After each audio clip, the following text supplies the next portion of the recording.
Good morning, Twin Cities. Welcome to Reckoning with Real Estate, a show about the American dream and building a better real estate company. I'm Paige Kale with the Real Estate Collaborative. You can find us at therecolab.com. That's THERE.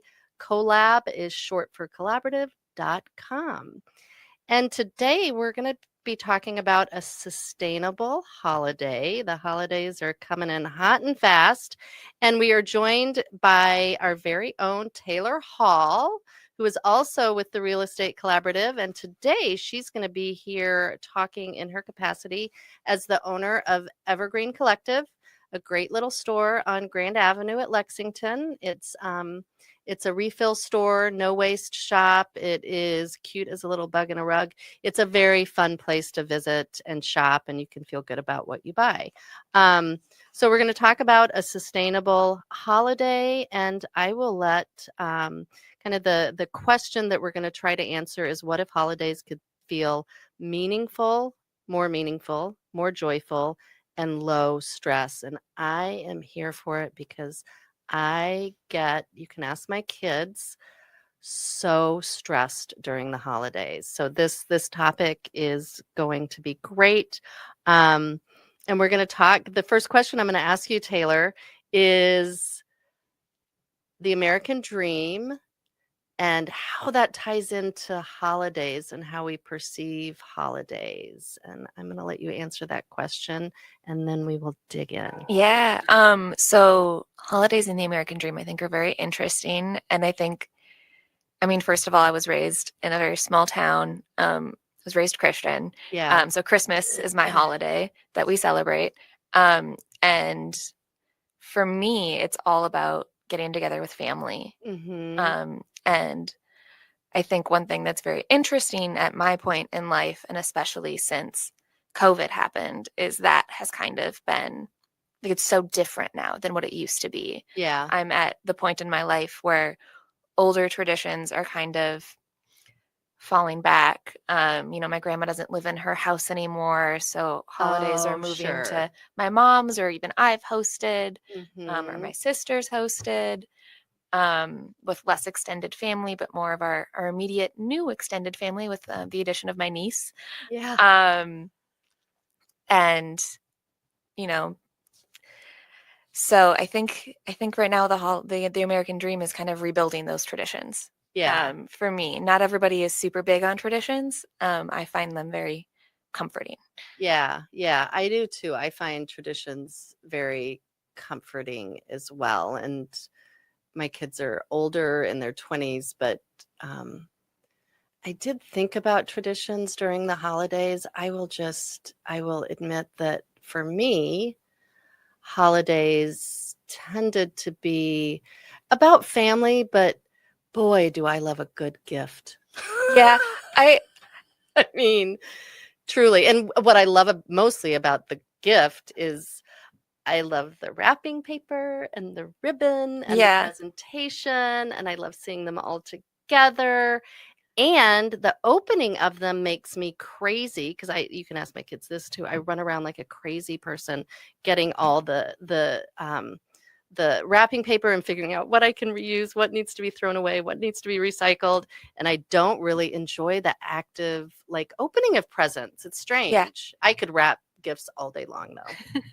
I love that. I feel like you are a good gift giver. Oh, well, I get that impression from you that you're very thoughtful.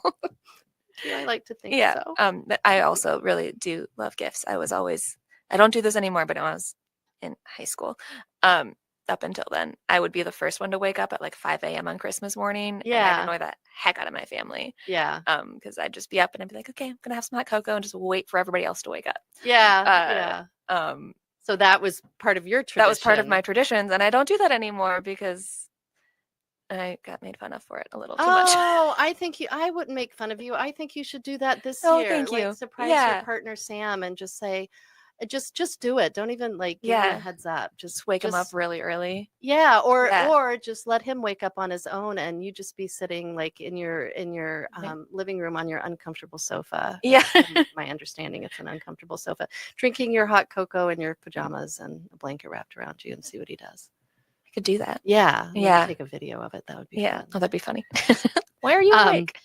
Yeah. But yeah. So how do we create a holiday situation that feels more meaningful, joyful, and less stress? And I think for me, growing up, I think about the movies that we watch at Christmas time, like It's a Wonderful Life. What are some other ones that you think of? The holiday movies. Elf is one we watch Oh, every yeah. I really year. like White Christmas. Okay, White Christmas. I don't even know if Yeah. I've ever seen that, but like I feel like when Christmas is depicted in movies, it's all like magical and snow and laughter and gaiety and joy. And my experience is it's chaos. It Mm-hmm. is just sheer chaos, brought on partly by ourselves, I think.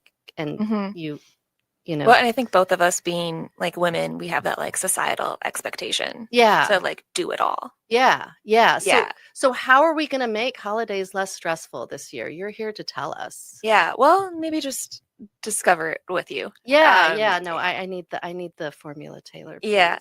please. I mean, I really think like we can overcomplicate it with the gifts. And I know as we were talking about how we both really like that part of Christmas, I think that's one part that can be the most overwhelming. Like Yeah. that and the food and making all the food. Yes. But I'm not really a chef, so I can't talk about that too much. I can speak to that in a little Yeah, bit, but yeah, I'll make a note to talk about preparation of food because I have lots of thoughts about that. yeah. And just like one thing that where we try to do is me and my partner are really trying to simplify the gifting process. And so we kind of talk about it ahead of time. We do a lot of we kind of started a tradition of we do game boards. We each get a new game from each other every year. Oh, that's So we're fun. trying to like do that experience. Yeah. I try to do smaller gifts for my family. Growing up, my mom did kind of go overboard with Yeah. the gifts, very generously. That impulse is real as a parent. I'm here to Yeah, say. yeah. And I'm also very lucky because my sister, she doesn't want a lot of gifts for her kid, so I get to be really picky and selective and not do a lot. Yeah. And I think we think about it so much. And as a shop owner, I see people rushing in. Like the week before Christmas is my busiest week of the year because Yeah. everybody's doing their last minute gifting, me included. I do Right. everything last minute because partially I run Evergreen Collective and I'm busy Yeah. that time of year. Do your people get a lot of gifts from you from your store? I would think. Yeah. Yeah. Or we get a lot of like new people that come in to do gifts. And that's one thing that I love about the shop is that I don't really necessarily bring in a lot of extra things. Yeah. So this is kind of transitioning to like being more intentional about gifting is when people shop at Evergreen for gifts, it's very practical. Yeah. Very practical gifts. Well, why don't you tell us a little bit about the gifts you have? I know you wrote some of them out for me, but that's not helpful to our listeners. So why don't you just tell us some of the things that they can find? Yeah, one of my favorite new things that we've always had, but I got a different brand this year. They're really beautiful. Are these olive wood mixing spoons and like spatulas, and they're like handcrafted in the US. That's one of my favorites. My absolute favorite gift that I encourage everybody, if you don't have it, it's literally life changing. Are these? They're so dumb. They're silicone food huggers. So like if you only eat like half an onion or like half a tomato, it's a round silicone. It also fits on like a can. Yeah, I use those and they are great. Yeah, I love them. And I really love the holidays at Evergreen because it's like the sneakiest way to bring sustainability into people's worlds who might otherwise not be interested in it. Right. And I think those little things are a very basic way to like start introducing it. Well, and one thing I love about your store too, and I would say this with all the stores that I love and I frequent, they have a good mix of price points. Yeah. So you have more inexpensive things and then more expensive things. And I really appreciate that when I go into a store to shop for people. And my favorite product that you sell, and you know this, and I've probably mentioned it on a previous Oh, show yeah. because I'm relatively obsessed with it, are the toothpaste pills Yep. that are really called toothpaste tablets. But I like calling them toothpaste pills. And they're just little things that you chew, and they're very minty and fresh and good for your teeth. And they foam up, and they're really quite lovely, and you don't have to deal with messy toothpaste that, it gets all on the top, and it's goopy, and it's yucky, and they are lovely, and you can put them in a cute little jar. Yes. Which is fun. Yes. Yeah. So you have a ton of stuff. You have vintage treasures that you source all year round, but the holidays are kind of when people really gravitate towards those pieces because they're so fun. I mean, we really just want to make it easy because the holidays are so stressful. I love helping people find gifts too. So if you come in and give me an idea of what the person's personality is, if you really have no idea, I can probably help you pick out one or two things, and and you can be done with it. And I like too that, like, I always find that the people in my life of the male variety are kind of hard to shop for. But in your store, I feel like there's something for everyone. Yeah. Male, female, in between, just younger, people, old. young, old. Yeah, which I really appreciate too. And lots of good stocking stuffers. Yeah, I love, once again, practical things that people will use. So like toothbrushes or Swedish dishcloths or Swedish a solid dishcloths, bar of soap. Favorite, the Swedish dishcloth. They're so good. I discovered them recently, and boy, I'm hooked. Yeah. Yeah, never will go back to a regular icky sponge. Yeah, and they don't smell bad. They don't smell bad, and they last. The one I have has lasted for several months, and I'm still using it. It's starting to get a rip in it, but I'm going to keep using it until it's good and dead. And where can people find you again? And you do mail order too. You do the shipping. You can shop online. Our website is www.ecoevergreen.co. That's .co. So www.ecoevergreen.co. And our store is located on the corner of Grand Avenue and Lexington in St. Paul. Yes. So you can grab a bite to eat at the Lexington, the iconic Lexington restaurant. Hop on over to Taylor's shop, Evergreen Collective. And of course, there are a ton of other shops right around you. It's a really great. It's kind of a one-stop shop. Grand Avenue. You can find whatever you need on Grand Avenue, which is awesome. I have officially broken the paperclip. I always have to have a fidget, and I think the holidays are so stressful that I just broke the paperclip. Oh no!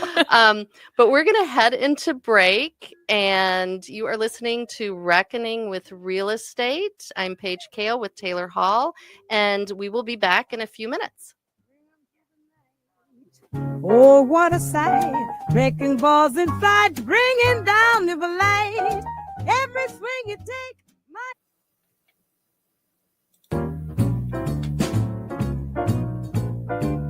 Welcome back to Reckoning with Real Estate. You are here with Paige and Taylor of the Real Estate Collaborative, and we're going to continue talking about Evergreen Collective, Taylor's store on Grand Avenue, and how to make the holidays less stressful. Yeah. And before we went on break, I shared with you all that I broke a paper clip. It was my fidget, and holidays are super stressful for me, and I think that's why I broke the paper clip. And I'm just going to keep breaking it into smaller and smaller pieces as we go through this second half. So a sustainable holiday. How do we make holidays more meaningful, joyful, and lower stress? We talked about gifts and food prep being kind of the two things that tend to be the most stressful. Yeah, I think they can be the most overwhelming. Yeah. And I mentioned this before, I think as women, like, we're the ones that kind of bear the brunt of that responsibility too. So one way to make it less stressful is for the non-women in our lives to help. I'm not saying my partner doesn't help. I'm just saying it's kind of a statistic. I think that is true, that we're kind of, it's a societal thing that we're raised to think that the female person in the relationship or in the household should be the one that does all the things. Yeah. And that's been my experience too. And growing up, that was my experience. yeah, it's been my experience beyond growing up, and delegation is certainly a thing, but even that takes work, right? Delegating takes a lot of work, and there's so much planning that goes into the holidays. You had mentioned that you're not a food prepper person. You don't do a lot of cooking. No, and when we do it at the holidays, and one way to make it less stressful is we do the same food every year. Yeah. Like so you just know, you don't have to plan different meals. You know what the meal's going to be. Yep. Yeah, that's true. I have found, I'll speak to Thanksgiving, and I have a small family. I don't have a lot of extended family here in Minnesota, and my immediate family here in Minnesota is smaller. And the amount of food that I have made for Thanksgiving, it's hard to cook for just 5 or 6, Thanksgiving at least, I find. I did start cooking turkey breasts instead of buying the whole bird. Okay. Which that was pretty great and very, very good. So that's one thought. But this year, and every year I ask my family, I'm like, can we just go to a restaurant?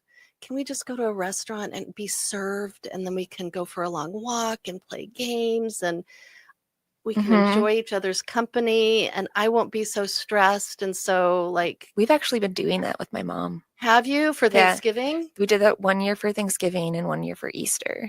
Yeah. And where did you go? I don't remember. One was in Rochester when my grandma was in Zimbrota, and then one was out near Plymouth. Yeah. Okay. Yeah. So this year I just told my family, I didn't even ask the question. I just said, here's what we're doing for Thanksgiving. We are going to the Lexington restaurant. Fun. On Grand Avenue at Lexington, right by your store. Yeah. And I think that's a thing that people do because they get booked out super, super quickly.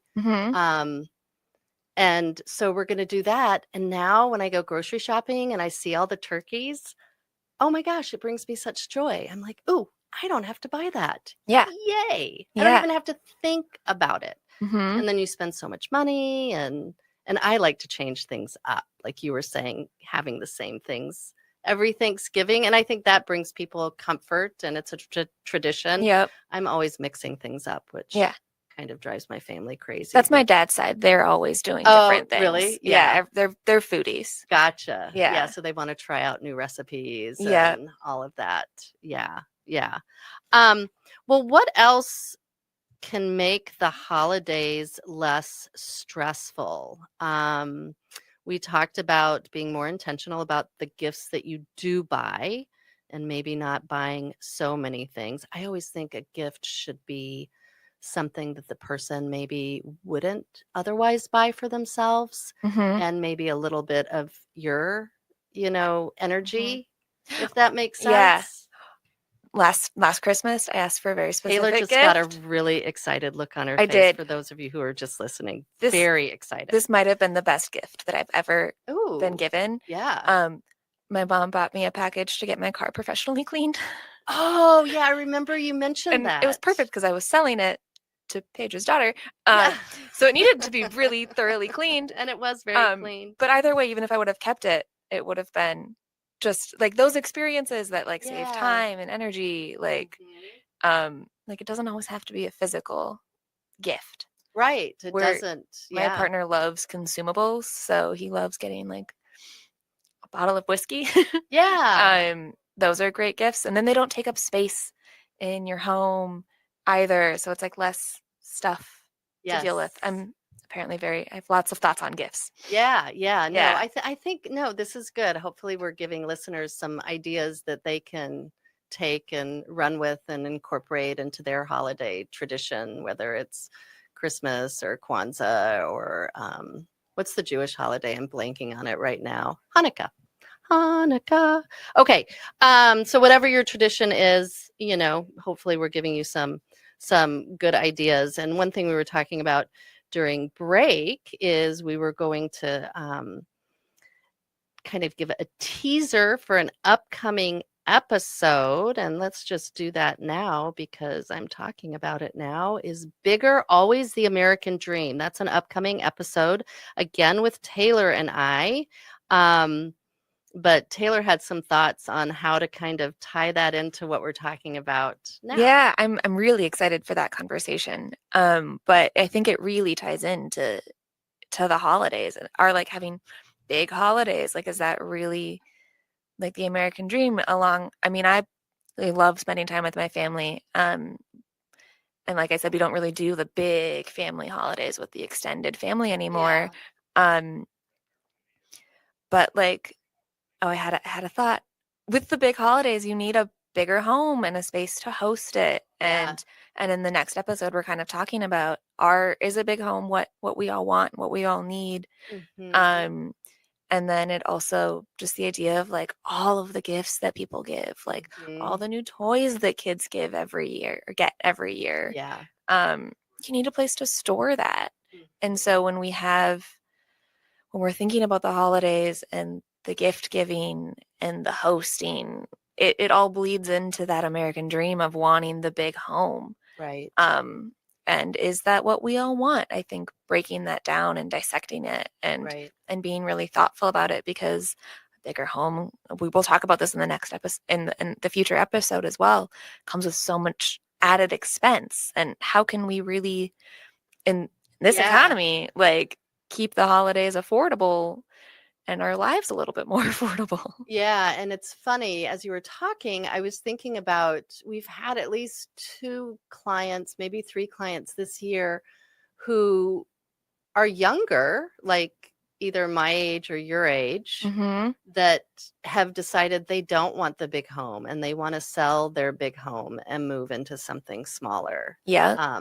And one of the clients that I'm thinking of, they have 2 teenage kids, and they soon will be, going off to college, presumably. But, there is, I think people are being more thoughtful about their space and what we really need versus what we want versus, what the American dream maybe tells us that we should want.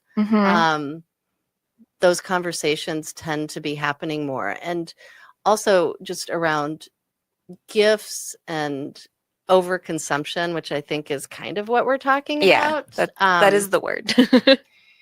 There are so many people and families and households that, don't have the resources for gift giving, gift buying, and, to also just, and I know a lot of us do and are very mindful and practical about it, but thinking about ways that you can donate either your time or donate gifts to different organizations, or, it's a time often that people have maybe more time off to volunteer. And I'm a big, and I think it's one reason we started the Real Estate Collaborative, is not only how do you give back to your community in a meaningful way, but how do you really actively participate, not just during the holidays, but kind of year round, in doing good. And we're certainly not going to change the world. We're not going to change real estate. But we can poke holes at the systems. But we can, yes, I love that. We can poke holes in the systems and maybe do things differently where people want to join along and do things differently with us and just think about real estate in a different way, I guess. I have a quick thought. This is a little bit of a plug for our upcoming holiday season at Evergreen Collective, but we started this last year. I actually started the idea after the election last year, and just like the heaviness that we felt the next day, I decided to donate 10% of sales. And then that was, the day after Election Day. And then we did it again for Black Friday. So instead of doing Black Friday, we did Give Back Friday. Oh. And so we're going to be doing that again this year on the day after Thanksgiving. We're going to donate 10% to a local nonprofit. I haven't decided yet. This is always the hardest part is deciding, because there's so many wonderful nonprofits in the Twin Cities, but instead of doing a big sale, and we're gonna give back to the community a little bit. I love that. I love that. So this will be the second year that you've done this. Mm-hmm. So last year, who was the nonprofit that you donated to? Do you remember? I think it was the Good Acre. We worked with the Good Acre a lot last year. Yeah. Yeah. But we've partnered with a lot of different nonprofits in the past year. We also do a give back section of our rewards program where people have the chance to donate their rewards points. So over the summer, we donated over $400 to Frogtown Green. Oh, that's awesome.